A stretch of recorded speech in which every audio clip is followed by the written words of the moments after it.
Dhe dua tani që të shkojmë pak te një nga këto historitë më të bukura të Biblës, të gjithë e dini, të gjithë e dim, që është Jezusi në bark, në detin e Galiles.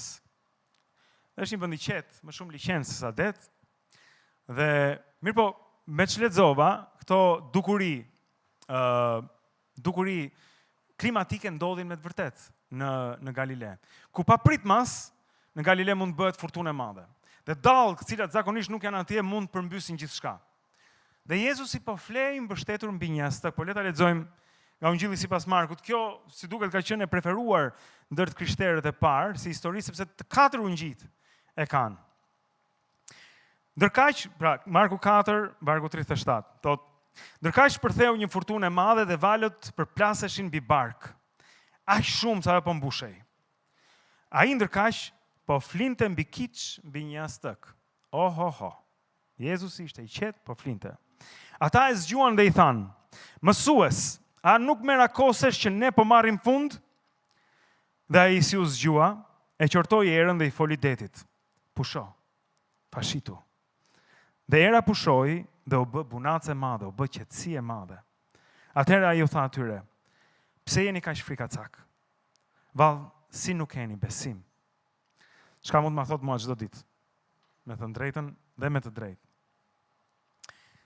Po si ka mundësi që bëhet dallgë e madhe dhe barka po mbytej, po mbushej me ujë, dhe ky flinte, mësuesi flinte atje? Si mund ta lexojmë? Unë kam dy interpretime, dhe një të tretë, po ndoshta për një herë tjetër. Po dy mënyra për ta parë këtë. Krishti që fle përfaqëson paqen në brendësinë e shpirtit të njeriu që beson tek Zoti. Siç thoshte apostulli, pra, Krishti banon brenda nesh. Në mes të furtunës, ai është në gjumë, ai është i qetë, ai është i pashqetësuar. Sikundër ne në mes të furtunave të jetës tonë, për plasjeve, tallazeve, të cilat me siguri do vinë. Uroj sa më pak, por me siguri do vinë. Ne mund të qëndrojmë të qetë. Zoti nuk na ka thirrur në ankth. Zoti nuk na ka dhënë frymën e frikës. Zoti nuk na ka dhënë frymën e panikut. Edhe ne e dim që ka besimtarë cilët janë në panik, janë ankth, duan të kontrollojnë çdo gjë, duan të tregojnë çdo gjë, edhe futen betejë televizive ndonjëherë në sheshe për treguar se si duhet jetë, e si mund të jetohet. Por nuk na ka thirrur Zoti as në panik, as në ankth, as në luftë. E nëse i shikon armët e besimtarit, asnjëra prej tyre nuk është prej hekuri. Asnjëra prej tyre nuk është armë e mënyrës se si bota lufton. Kemi të tjera armë. Dhe Jezusi është i qetë. Dhe jam i bindur, edhe pse në disa piktura mund ta shikosh si Vojokushin dikur në të ngritur kështu, që po i bie ndoshta jam gabim. Po unë mendoj që ai tha vetëm pusho, fashitu.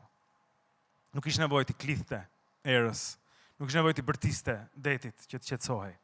Qetësisht, në mënyrën e tij, siç kur shëronte për shembull, pa lutje me ulërima, pa vetëm duke i prekur, vetëm duke butësisht kryente mrekullit, qetësisht kryente mrekullit. Mendoj që një cilësi e Krishtit, që Pali thotë imitoni mua, se unë jam imitues si ti, po edhe nga ajo që mund marrim nga Ungjilli është që gjërat janë bërë qetësisht, pa e ngritur zërin. Një herë shkoi dhe e ngriti zërin, mori kamzhikun, ishte në tempull kundra pushtetit. Vetëm kundra pushtetit, jo kundra njerëzve. Që tha lërini fëmijët vinë tek unë. Lërini prostitutat vinë tek unë. Ta gramblesit vinë tek unë. Rrinte me të gjithë. Pa bërtitur, pa ulërir. Nuk kemi nevojë. Që Krishti të banojë në zemrat tuaja me anë të besimit. Efesianë 3:17. Sepse ti je besimtar, pra, nuk do të thotë mos i kesh këto beteja. Ti je besimtar nuk do të thotë se s'do të përballesh me sfida. Kur ke paqen e Perëndis, nuk do të thotë se gjëra do të shkojnë vaj, se nuk do ketë trafik, se goma nuk do të shpohet kurrë, etj nga këto. Do të përballemi me situatat njerëzore, por aq kohë sa kemi paqen e Tij dhe jemi në paqe me Të, aq kohë sa ai banon brenda nesh, do të bëjmë si kundër ai do të bënte. Kështu që le të mendojmë se ai le të bëhemi imitues të Tij. Edhe shenjtorët më të shquar, edhe apostujt, hoqën shumë keq. Jeta e një besimtari nuk është lëndin me lule. Pali ra disa herë në burg. Mund ta quanim apostulli burgaxhi, e si ishte i vetmi. Por ai shkonte atje me gëzim. Tek Veprat e Apostujve, vargu 16-23, Pali është bashkë me Silasin në këtë rast, thot, dhe si rahën me shumë goditje, i futën në burg, duke urdhëruar rojtarin e burgut t'i ruaj me kujdes. Mbasi i rahën me shumë goditje. Janë bërë copë. Ky, rojtari i burgut, si mori urdhër të tillë, i futi në pjesën më të brendshme të burgut dhe u ashtrëngoi këmbët në dru. Dhe burgjet atëherë nuk ishin si burgjet sot. Ishin shpesh kavitete, shpesh ishin gropa, të errta. Dhe rojtari, sepse kishte frikë nga autoritetet, mori urdhër që t'i ruante me kujdes, i çoi në qelin më të fundit, andej ku nuk do dilnin dot më. E çfarë ndodhi? Aty nga mesnata, mbasi kishin ngrënë dru mirë gjatë ditës, Pali dhe Sila po luteshin dhe i këndonin himne Perëndis. Sepse ishin rrahur atë ditë. Sepse ishin futur në burg dhe nuk e dinin kur do dilnin, këndonin dhe luteshin. Dhe të burgosurit i dëgjonin.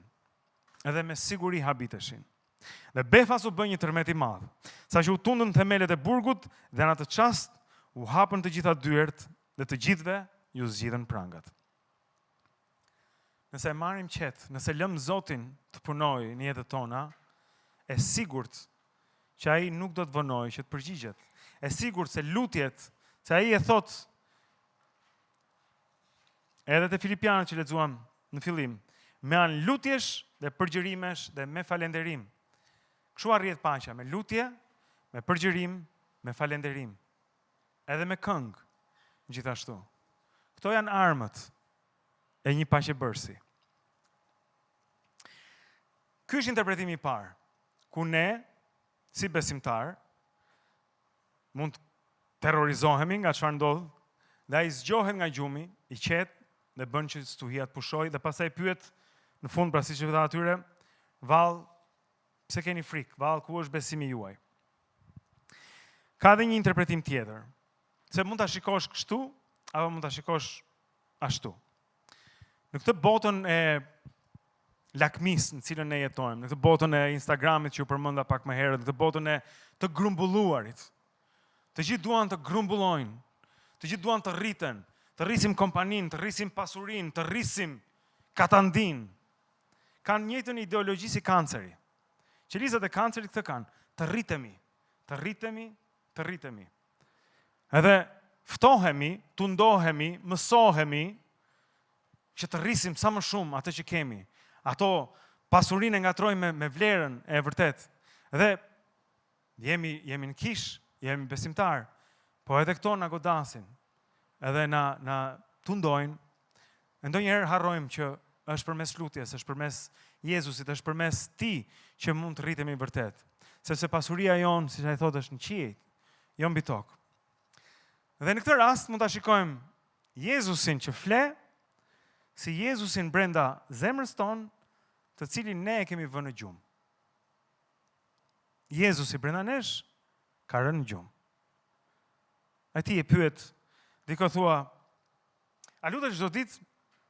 Jo çdo ditë. A lexon fjalën e Perëndis çdo ditë? Jo çdo ditë. A shkon kish? A shkon festim, në shërbes? Jo, nuk shkoj. Po jam besimtar, mbaj kryqin. Keni parasysh? Kam tatuazh, kryqin. Nuk mjafton.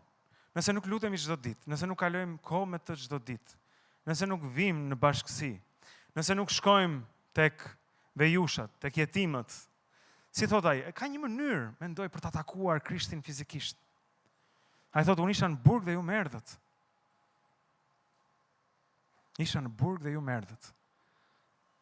Duke bërë gjëra. Në një nga librat që kam lexuar mbi psikologjinë, theksohet se një ndër ilaçet më të mira kundra depresionit dhe ankthit është vullnetarizmi. Tani ky është një libër sekular, nuk është një libër biblik, nuk është një libër i krishterë. Vullnetarizmi, thon ata, meditimi, që mund krahasohet me lutjen, por vullnetarizmi, dhe do ta mbaj këtu, është një nga mënyrat se si njeriu del nga depresioni. Duke hedhur vështrimin tek hallet e të tjerëve, duke kujdesur për ata që kanë nevojë, ti heq mendjen nga ato që po të mundojnë.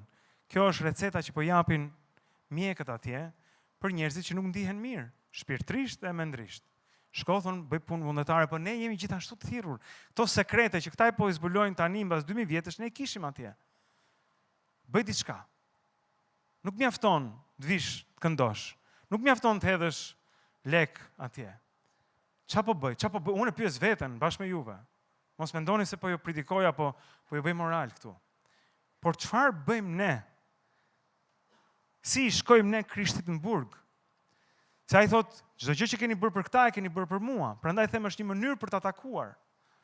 Dhe besimi pa vepra është i vdekur, sikur veprat pa besim nuk të çojnë kërkund. Po të dyja bashkë kanë një formulë mrekulluese. Edhe jo që të sigurojmë një vend atje, apo kuror lavdie, 1, 2, 3. Po sepse është përmbushëse dhe t'je paqe këtu, tani. Mos merresh vetëm me veten tënde, me çizmet e tua Balmain, apo me sa klike ke në YouTube, apo sa like ke në Instagram. Se këto janë shqetësime. Prandaj, duhet ta zgjojmë Krishtin nga gjumi, këtë Krishtin e brendshëm, se ai s'flekur. Po këtë Krishtin brenda nesh që ka zënë vendet, banoi këtu, që ka pranuar të vijë aty, që ka bërë paqe me ne, që ne kemi thënë, mirë, fli gjumë tani, se do takohemi kur të kthehem dielës tjetër, kur shkojmë kish. Do çohemi, do këndojmë, po deri atëherë, sa janora. Edhe ai fle, jo, ai duhet mbajtur i zgjuar, duhet mbajtur i gjallë, duhet mbajtur në veprim, ai atë do.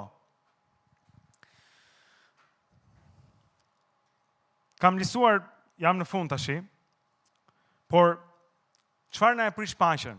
Mund të jetë frika për të ardhmen. To shqetësimet e botës, çdo ndodh me fëmijët e mi, janë në një moshë delikate, tani shoqëria është e keqe. Do ta çoj larg me shkollë, por nuk e shikoj më njëra tjetra, puna, shefi. Me qira fjala lexova që shefi që ka ai që ta nxin jetën më shumë nga të gjithë. Po, kishim bërë një studim. Po, kjo është studim për ata që janë në botë. Nëse ke shefin e keq thonë, ke pisk. Mos u shqetësoni, tek Mateu 34 thot, mos u shqetësoni pra për të nesërmen, sepse nesërmja do të kujdeset për gjërat e veta. I mjafton ditës së sotme e keqja e saj. Tek predikimin mal. Mos u shqetësoni për nesër. Lëreni Zotit atë. Edhe nesër do jetë po kaq keq sa sot. Po mos e vrisni mendjen. Faj për të shkuarën. Shumë nga ne mund të kenë bërë gjëra për cilat jemi pishman, unë i pari. Gjëra nga e shkuara për cilat nuk jam krenar, për cilat ndjej dhimbje, për cilat urohet mos i kisha bërë. Por tek Hebrejnë 8:12 ai thot, sepse unë do t'u fal paositë e tyre dhe nuk do t'i kujtoj mëkatet e tyre. Zoti ka harruar. Çfarë ndodhi? Tani shiko përpara.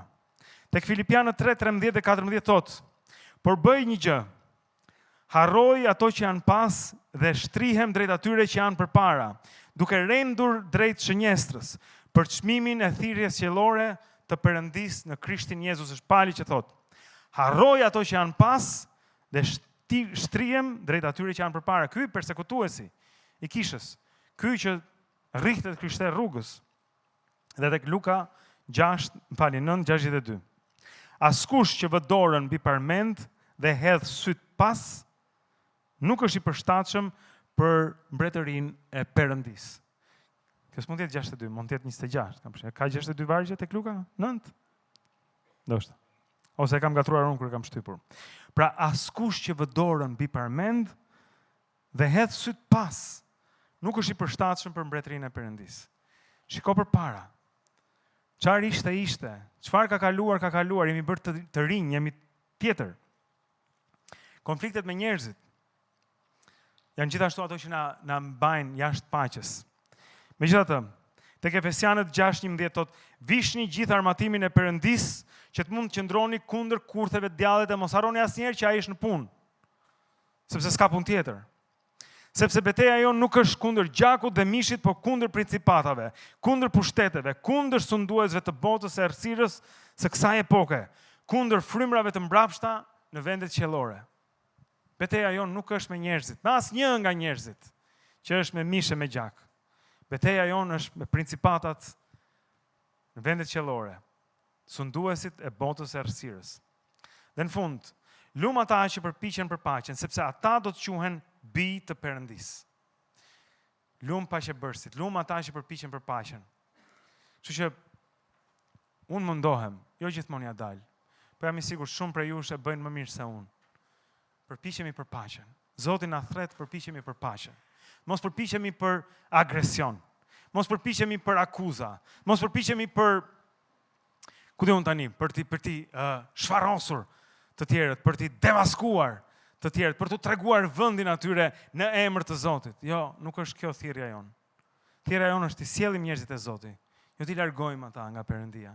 Është tregojmë përmes zemër butësisë tonë, siç thot Pali, që ne jemi bijtë e Perëndisë.